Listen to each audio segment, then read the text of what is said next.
This is Bilal for video सरकार। भाई बड़े बड़े फोन देखे हैं लेकिन इससे सस्ता पहले कभी नहीं देखा। ये जो है ना सबसे सस्ता है। फोन की बात नहीं कर रहा, सबसे सस्ता मजाक किया गया है। मतलब प्राइस टैग जो है ना इस मोबाइल फोन का 50,000 रुपया रखा गया है। और वीवो ने जो नया हैंडसेट लॉन्च किया है Y16, ये 50,000 को जस्टिफाई करता है या नहीं वो अलग बात है। ये 30,000 को जस्टिफाई कैसे करेगा वो हमने सोचना है। मतलब अगर ये 30,000 का भी लॉन्च होता तब भी थोड़ी सी हंसी आनी थी, लेकिन इनने 50,000 का लॉन्च किया।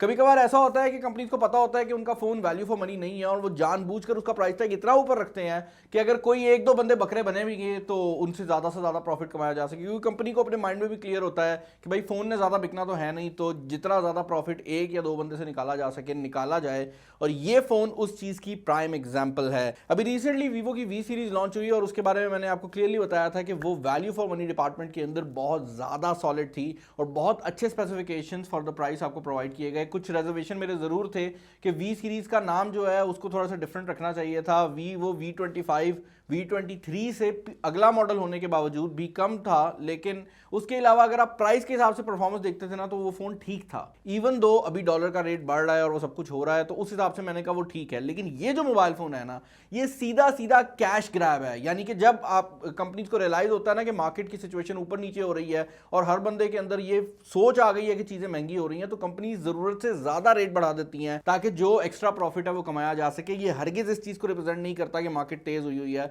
या मोबाइल फोन महंगे हो रहे हैं। ये जो फोन है ये जरूरत से ज्यादा महंगा है। Having said that, Vivo Y16 जो है वो मेरे पास यहाँ पर आ चुका है। बॉक्स की अगर आप बात करते हैं तो भाई टिपिकल Vivo स्टाइलिंग जो है वो यहाँ पर की गई है। मिनिमल डिजाइन दिया जाता है बॉक्स के अंदर जो कि यूजुअली मुझे पसंद आता है। बैक साइड की अगर आप बात करते हैं तो बैक साइड पर इसके कुछ हाइलाइट्स को मेंशन किया गया है और एक मोबाइल फोन कितना कमजोर है उसका अंदाजा आप यहाँ से लगा सकते हैं कि उसके मेन हाईलाइट्स में 5000 mAh की battery, side mounted fingerprint scanner और AI ड्यूल कैमरा को मेंशन किया जाए और वो मोबाइल फोन 50,000 के प्राइस टैग में लॉन्च हो रहा हो। कलर हमारे पास जो है ये गोल्ड कलर है और यहां पर आप देख सकते हैं कि ये 4GB रैम और 64GB की इंटरनल स्टोरेज के साथ आ रहा है। मोबाइल फोन को ओपन कर लेते हैं। इसको वैसे मेरी टीम पहले ही ओपन कर चुकी है और इसको सेटअप भी कर चुकी है।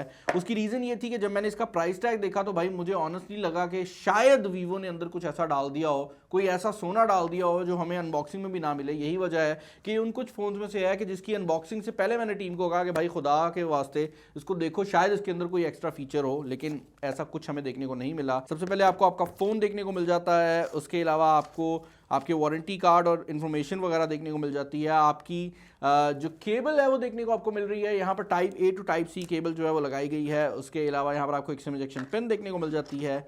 चार्जिंग की अगर आप बात करते हैं भाई तो यहाँ पर 10 वॉट की चार्जिंग दी गई है, तो आपको 18 वॉट की चार्जिंग भी देखने को नहीं मिल रही, जिसका मतलब ये है कि ये 5000 mAh का जो फोन है बैटरी वाला फोन ये चार्ज होने में काफ़ी ज़्यादा टाइम लगाएगा। मोबाइल फ़ोन जो है इसको हम इसके प्लास्टिक रैप से रिमूव कर लेते हैं और इसको देखते हैं कि इसका डिज़ाइन कैसा है। And to be very frank on this one, design मुझे काफ़ी ज़्यादा पसंद आया। थोड़ा थोड़ा नॉस्टैल्जिक लगा, ऐसे लगा देखा देखा कहीं है। फिर मुझे याद आया एक मिनट रियलमी ने अभी रिसेंटली रियलमी 10 सीरीज़ को लॉन्च किया है, रियलमी C33 को लॉन्च किया है और लाइक जो C33 है वो तो एग्जैक्टली ये डिज़ाइनर। अगर आप 10 सीरीज़ को भी देखते हो तो भाई मतलब मैं क्या कहूँ इसके बारे में, लाइक आपके सामने है।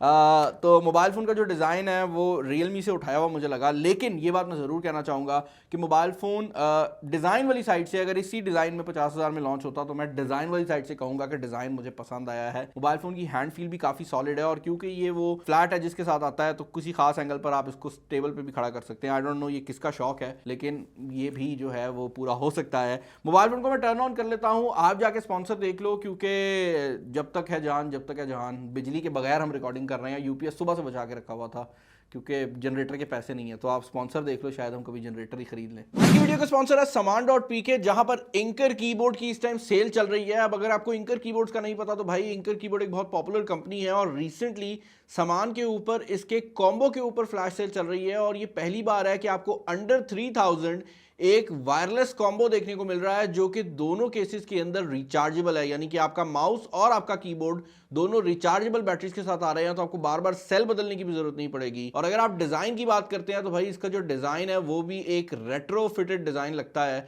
दूर से देखने में लगता है कि आपने सीधा टाइपराइटर के जो कीज हैं वो निकाल के लगा दिए हैं। डिजाइन काफी कूल है और इसके मल्टीपल कलर्स भी अवेलेबल हैं। डिस्क्रिप्शन के अंदर लिंक है, आप जाकर चेकआउट कर लें। तो मोबाइल फोन यहाँ पर हमने सेटअप कर लिया है और इससे पहले कि मैं मोबाइल फोन के इंटरनल्स को डिस्कस करूं, मैं दो चीज़ें क्लियर करना चाहूँगा। पहली बात तो यह है कि हमारा अंदाज़ा था कि मोबाइल फ़ोन 50,000 के प्राइस टैग में आ रहा है, लेकिन ड्यूरिंग दिस होल थिंग मुझे कॉल आती है मेरी टीम की और पता लगा है कि इस मोबाइल फ़ोन का प्राइस टैग 58,000 है। तो ऑलमोस्ट 60,000 रुपये की रेंज में ये मोबाइल फ़ोन लॉन्च किया गया है।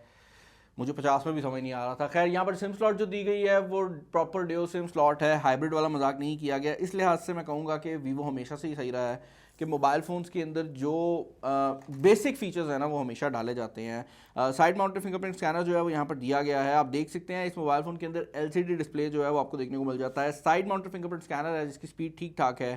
यहाँ पर नीचे वाली साइड पर बेजल्स बहुत ज़्यादा हैं, जबकि साइड्स को अगर आप देखते हैं तो किसी हद तक बर्दाश्त हो सकता है, बट ये मोबाइल फ़ोन फ्रंट साइड से देखने में एक लो एंड का डिवाइस लगता है, जबकि इसका प्राइस टैग ऑलमोस्ट 60,000 की रेंज में आ जाती है। मोबाइल फ़ोन की अगर आप इंटरनल्स की बात करते हैं तो यहाँ पर आपको 4 GB वाला वेरिएंट जो है वो पाकिस्तानी मार्केट के अंदर देखने को मिल रहा है और इसके अंदर 64 GB की इंटरनल स्टोरेज जो है वो लगाई गई है। प्रोसेसर की अगर आप बात करते हैं तो मीडियाटेक हीलियो P35 का चिपसेट लगाया गया है। अब P35 एक ऐसा चिपसेट है यार, टू बी वेरी फ्रैंक, जो कि बहुत बहुत बहुत पुराना है और P35 एक ऐसा चिपसेट है जो कि जब लॉन्च हुआ था उस टाइम भी बहुत ज़्यादा पावरफुल नहीं था। लाइक अपनी परफॉर्मेंस में ये उस टाइम भी मार खाता था और आज अगर इसको डाला गया है तो भाई आई कुडंट से एनीथिंग, इस प्राइस टैग में बिल्कुल भी जस्टिफाइबल नहीं है। Antutu हमने फिर भी रन कर लिया जस्ट टू सी कि क्या रिजल्ट आता है और P35 के हिसाब से Antutu का स्कोर ठीक है। लाइक अच्छा ऑप्टिमाइज्ड P35 जो है वो ये स्कोर देता है। तो P35 की मैक्सिमम परफॉर्मेंस यहाँ पे निकाली गई है, लेकिन वो है ही इतना कम का प्रोसेसर कि कोई खास परफॉर्मेंस आप इससे एक्सपेक्ट नहीं कर सकते। इस मोबाइल फोन की अगर आप PUBG परफॉर्मेंस की बात करते हैं तो स्मूथ और बैलेंस के ऊपर ही आपको मीडियम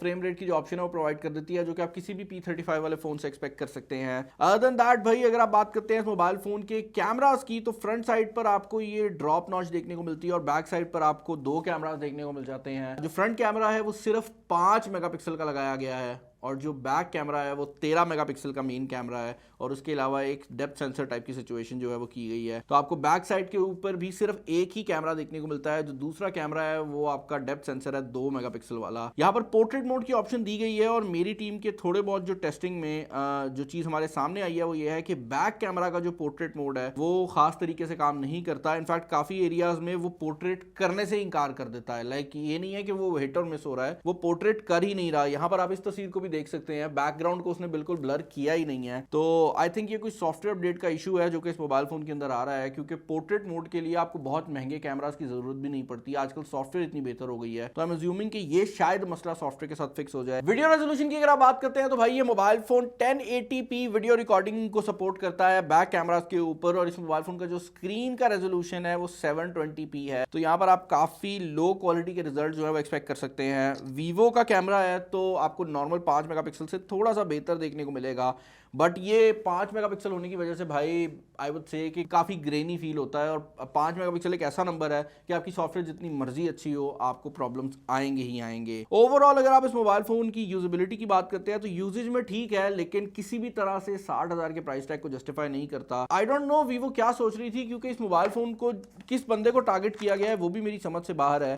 वरना यूजुअली ये होता है कि वीवो हैंड फ्री डाल देती है, केस डाल देती है, ताकि वो लोग जो कि ज़रा केस देख के हैंड फ्री देख के खुश होते हैं वो खुश हो जाएं। इस बार वो भी नहीं किया गया। तो यार overall I am not sure कि किस बंदे को इस फोन के साथ टारगेट किया जा रहा है। पर्सनल ओपिनियन यही है कि भाई आज की मार्केट के हिसाब से, जहां पे आज की मार्केट करंटली स्टैंड करती है, ये मोबाइल फोन बिल्कुल भी अपने प्राइस टैग को जस्टिफाई नहीं करता। मैं इसको बिल्कुल भी कंपेयर नहीं कर रहा उस मार्केट से जब 180 का डॉलर था। मैं आज की मार्केट की बात कर रहा हूं और आज की मार्केट के हिसाब से भी मुझे ये मोबाइल फोन बहुत ज्यादा महंगा लगा है। मुझे आप लोग बताइएगा कि इस फोन के रिलेटेड आपके क्या ओपिनियंस हैं, आपको डिजाइन कैसा लगा है, क्योंकि पर्सनली डिजाइन एक वाहिद ऐसी चीज़ है जिसके बारे में मैं कह सकता हूँ कि लोग शायद आकर इस पे रुकें, लेकिन अदर देन दैट मुझे कुछ भी समझ नहीं आई। कमेंट्स में मुझे बताइएगा कि आपके क्या ओपिनियंस हैं इस फोन के रिलेटेड। इस वीडियो में इतना ही, अपना ख्याल रखिएगा, किसी नेक्स्ट वीडियो में मुलाकात होगी।